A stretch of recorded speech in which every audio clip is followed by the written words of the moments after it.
way up against the pins and go all the way through. And then tuck in your ends.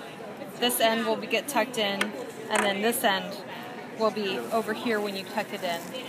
And just weave it back in for a few stitches, and then cut them off, and you'll be done.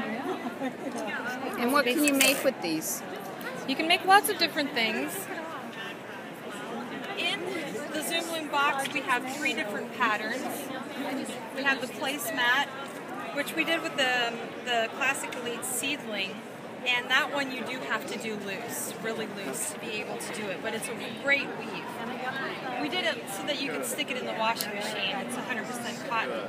And then the iPad case, this is another technique that you can do. What I did was I laid down the first 3 layers in a worsted weight, a heavy worsted weight. But sometimes when you do a heavy worsted weight, when you get to the weaving part, it's like really hard to weave. So I used a lighter worsted weight for the third layer. It gave it a nice color interest, but it also made it easy to weave, but still the fabric is a little bit substantial and thick to protect an iPad. So that's another one. So you're saying that you can mix 5 yarns with it? Definitely, definitely, and you can be creative with it as well. I mean, you can mix bulky and lace weight, or you can mix sport and worsted. And then this is another one.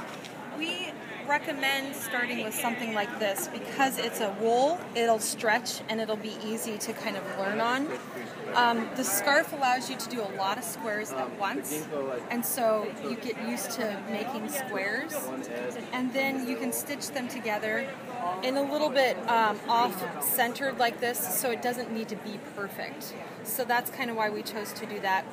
Also, the stitching on here that stitched them together is in a different color on purpose so that it can really stand out and be an element. It doesn't have to blend in and be perfect. So this is a good one to start with. But then you can also go to crocheting it together and leaving a little bit of space in between the squares so that it gives it a nice design element as well. Then you can also weave the squares into a band. And this one was done on an Inca loom, but you could probably do it on a regular loom, and then just catching the ends in as it went along. So it's kind of a fun boa. Who wove that? John Malarkey. And John Malarkey is the reason why this Zoom Loom is now available.